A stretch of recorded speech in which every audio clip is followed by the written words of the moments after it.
Hi, everybody. Welcome to Discover College Flag. Today, I'm lucky enough to be joined by Coach Jeremy from North Central Missouri. Welcome, Coach. Thank you for having me. Yeah, thanks for being here. Excited to talk to you. Um, we're talking here end of July. You just got the job probably 6 weeks ago, but it's right Yeah. after, I guess, the school's very first competitive season. Is that right? Yeah, it is.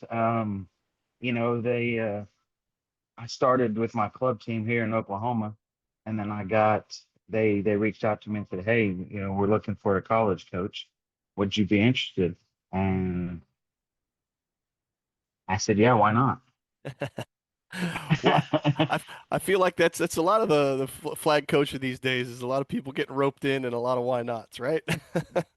It is. It is. Well, the issue is there's everyone's looking for someone who's got flag college experience, and it's just not out there. And so they're hiring tackle football coaches. And I just happen to have experience from coaching and playing, and it just kind of it worked out.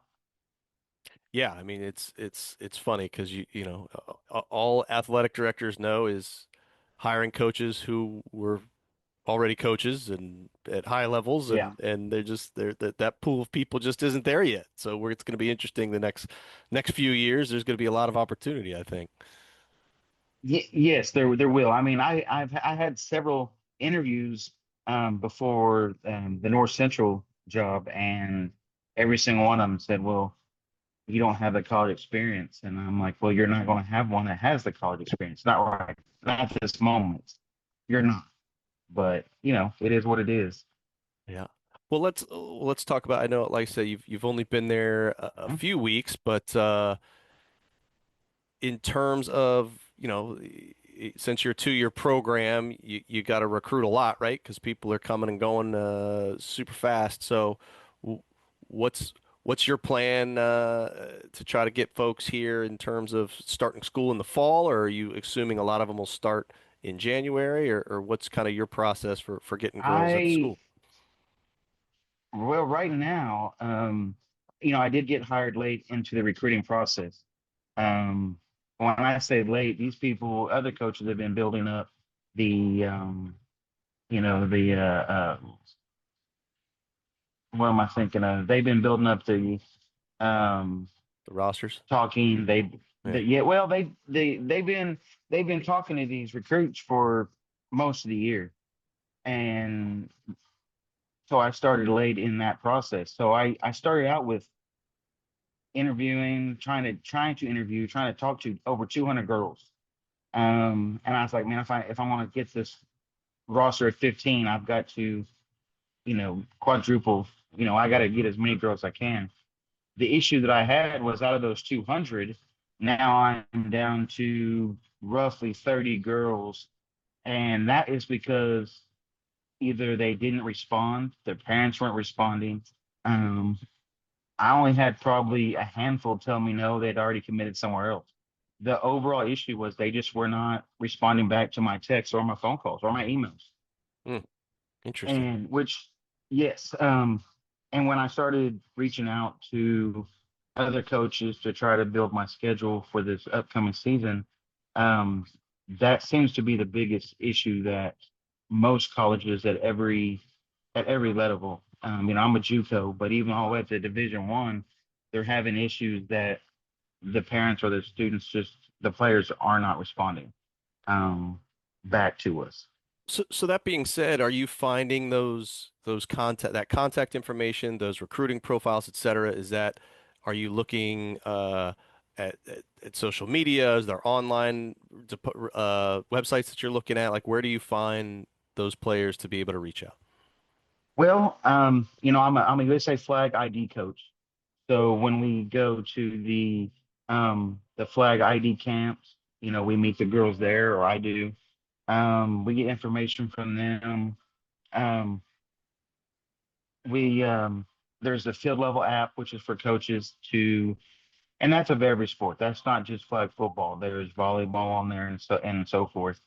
And then just reaching out, going to camps, you know, everything that I can possibly get a hold of girls. That's what I'm doing. But the field level app and Instagram have been my biggest ways to recruit. With the social media, these girls nowadays, and not just the girls, but everyone is on social media. But they're even posting, their highlights just on their Instagram page. So that's what I just started doing it that way. I find a girl that I was interested in and say, okay, how do I get in contact with you? She give me her phone number, the email, and then their Instagram page. And so it just kind of went from there as Yeah. far as how many girls I was recruiting. Okay. Well, I mean, one thing that I will say, which maybe this isn't abnormal for flag football, but I can say that it is in a lot of sports rosters, is you're a 2-year program in Missouri, and there's a whole lot of non-local girls on that roster. So how you pulling that off? Well, you're right, and it's not only that we're in Missouri, but we're in Trenton, Missouri. Um, the nearest um, what we would say a major town. It's probably 30 minutes away, where they actually have a Walmart. My town that the college is in is probably 8,000 people max. So it is a smaller town. So when it comes to that, a lot of these girls are like, wait a minute, the town shuts down at 10 o'clock. Yes, it does. But they're not used to that. So I am competing with that. But it's not a big, what you would say like a college town where there's something for them all to do all the time. But you're right. With Missouri just passing it in the high school levels, um, I would say out of my roster currently, I've got one girl that's from Missouri. Everywhere else, they're from everywhere else. I've got girls from Texas, Kansas. I got a couple girls from Mexico, and then I'm currently in the process of talks with a girl from Canada and Europe. So I've had to actually even reach out toward out of the country to try to get girls to come to Trenton, Missouri. Sure. Well, I mean, it's great to see more and more states adding it on as a varsity program. I'm here in Florida, which I think may have been the one of the first. So we've got a lot of Florida girls here, and I think I had some on your roster this past season. But when it comes to finding girls, you said you talked about the USA ID camps. Uh-huh. Are you looking a lot at like AAU and events like that, or high school flag, or kind of where do you specifically look, or are you just looking at highlights and anywhere everywhere that'll take you? Well, honestly, I've reached out to. I mean, I've gone to with me playing and having my own club team. Starting out, I met a lot of people and connections that way. So what I did was I found girls who had been playing for a year or two and they didn't go to college because it wasn't available for them at that time. So I reached out to the girls that I've been playing against, and said, hey, look, I've seen you play and you haven't been to college. You'd like to come to college and now get to play. You haven't used your college time. So let's do it that way. That's one way that I reached out. And then the other is just through the high school divisions. Like you said, in Florida, you guys have been doing it for a long time. Um, uh, so I would reach out through the Florida, but most of my connections being from Oklahoma are from like the Texas Fury teams, your Kansas Heat, your Kansas Guardians. Um, so I went to my club teams that I was familiar with and I played against, and that's where I started my recruiting. Okay, makes sense. Well, in terms of, let's say you're from Florida or even Mexico or anywhere else, but you're Uh-huh. you're kind of not local. What can one of those players expect? Because I know not every 2-year program has dorms, or what's the living situation, and more importantly for a lot of these families, you know, maybe what's the financial situation? Are there scholarships available for flag football these days? There is actually, and well, see, we are the first JUCO in Missouri to actually have it. So I have that advantage. The advantage that I also have is my flag football program is a Division I program. So with it being Division I can offer a athletic scholarship with dorms. They can get an academic scholarship as well. So I have those means that most your Division IIIs they can't offer an athletic scholarship. Um, so, we are a 2-year college, but in saying that, what it costs you to come to our college for 2 years and graduate costs you one year at a 4-year college. And, I do offer scholarships. We have them, we dorms. But even though we are a smaller program within a junior college, we have one of the top nursing programs in the country. We've got several programs at our school that, you know, can help you with your future beyond flag football. And so that's kind of where I started, where I'm going with it. I was like, hey, we are a 2-year college, but you can come here for 2 years and graduate for the cost, at a 4-year college. Okay. And that helps, and a lot of girls, parents, not really the girls, I would say your parents, it's their daughters. They don't want them to go away from New Mexico, or they don't want them to go away to Missouri. Even the girls from Florida, they're like, it's in Missouri. But yeah, but you can come here at a pretty good cost, roughly, I would say about 16,000 a year is what it costs you to come to our college. So we are extremely affordable, and we have everything that your 4-year colleges have. It's just a junior college. Okay. Well, and that brings me to my next question is, I Mhm. know you've only been there like 6 weeks, but something had to drag you from Oklahoma to Missouri. What was it about the school that you find is exceptional? Maybe some things we wouldn't even know by going through the website.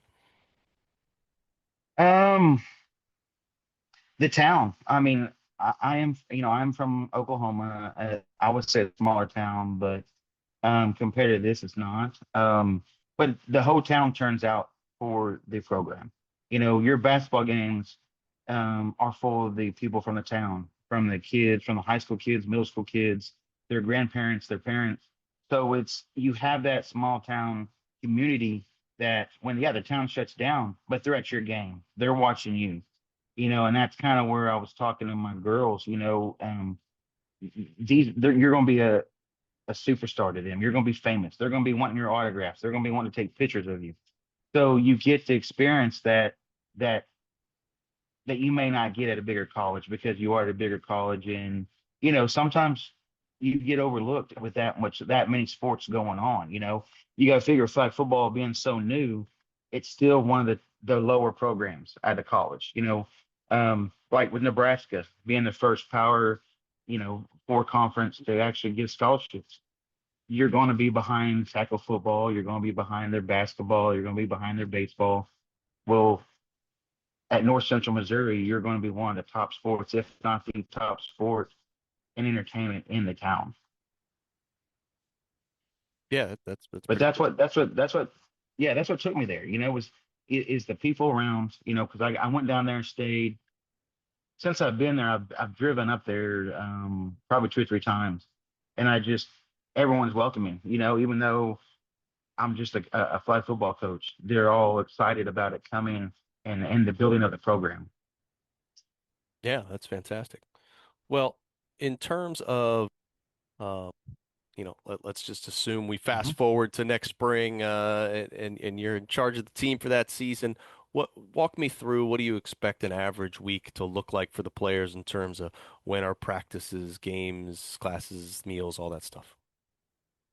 Well, I'll treat it just like it was when I played ball. We'll have our film days. Once we get done with our film days, we will be out and we will incorporate what we've seen on the film on the field. That way it takes that, they take what they've learned, and now they can see it in action. Um, I'll be real big about them staying in shape. So we'll do a lot of agility drills. Not a whole lot of weightlifting. If we do weightlifting, it's going to be more, high reps, just to stay toned up. I don't, flag football, you don't have to be the biggest anymore. As long as you have the good footwork, you can be a great football player, flag football player. So, we'll do a lot of agility, and then, a lot of team building. The prior team had some issues. They weren't really coming together as a team. So, I've been brought in because I built a program from the ground up and treated like it was family. And so we will do the same thing. We will start this program from the ground up. And from the original roster, we have none coming back. None of the girls from the last year's roster came back. So I'm having to build a 15 player roster from scratch, and so I'm gonna have to build it like this. I'm coach, but we're family, so we will start there, and then obviously there's schoolwork. I'm a big advocate of your schoolwork. Flag football's not going to be you're not going to be able to do it your whole life, so you have to be able to be ready for your future. Um, but it'll be a lot of film work, um, agility, like I said, and then just learning, my playbook. I will be running an RPO system, with a lot of bunch and stack formations. Um, a lot of these girls are from 5 man. We are 7 man. So now they've got to learn how to take that 1 yard rusher and block, and the quarterback's got to be able to move faster and think faster with a rusher only coming from 1 yard away. Yeah, for sure. Well, you said you were working on building that schedule Hmm. and you're the only junior college in Missouri with a team, right? So who can players expect to be playing against? Where are you headed? What's that schedule going to be looking like? Well, as of now, we're still waiting on the NAIA to release their final schedule. But with me also being an independent, because we are not affiliated with the JUCO, I'm kind of like Notre Dame. I can play who I want, and I've taken that advantage. We're coming back to Oklahoma. We will be playing OU's flag club team, um, the University of Oklahoma's flag club team. We're going to be playing Murray State, and that's a home and away. William Woods will be a home and away. Missouri Valley will be a home and away. Let me think who else. Let me look actually. Let me see. I've got Hastings. Hastings College is also another one. Westminster. And then we have a small little tournament between Knox College and DuPage College. I think I don't know how you say that right. Um, so we're gonna we have a lot of games already set in stone. But I've also reached out to Missouri Baptist. I've reached out to Bethel, and McPherson College. So I've reached out to a handful. The one thing I was not going to do was play Ottawa. I wasn't going to play Kansas Wesleyan. I'm not going to put these girls in a new team against your two powerhouses. I'm not going to do that yet. Um, so I tried to find this same competition level that I was going to be dealing with these girls, um, for at least the first year, and see how we go from there. Ultimate goal is to be at the Nationals in Florida, at our first year. That will be the goal. So we'll see how we do. Awesome. Awesome. Well, Coach, really appreciate the time, the insight. Going to leave you with Thank you. one last question is if you had one piece of advice for anybody that was interested in playing flag football in college, what would that be? Communication. Like I said, the 2026 class, for whatever reason, we are having all the colleges and coaches are having a massive problem with them not communicating back with us. With it being so not really new, but the attention, the growth is new.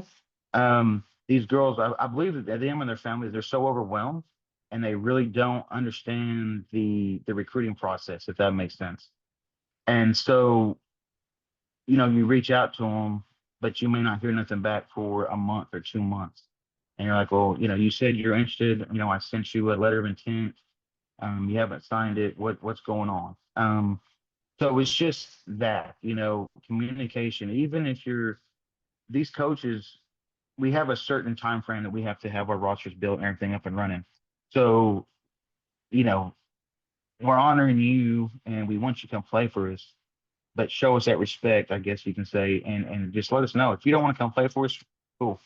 I have to go move on because I got to try to find, two or three girls maybe to replace you. So the communication key for the future, my 27 class, 28 class, they're blowing me up. I mean, they will send me highlight videos. Hey, coach, look at what I did this weekend. So if they would just continue to do that, they're not going to have an issue. And another big issue is not every single player is a D1 caliber. I know that sounds bad. You know what I mean? And I don't want to say that to them, but take a junior college level, take a Division II route. just because we're a junior college, you can still transfer to a 4-year college, just getting that little bit more experience. And, it's kind of like with tackle football. You see it all the time. Tackle football guys out of high school, they'll go play JUCO. And then what do you see next? They're getting a Division 1 or Power 5 conference scholarship. So don't put all your eggs in one basket thinking I'm going to go Division 1.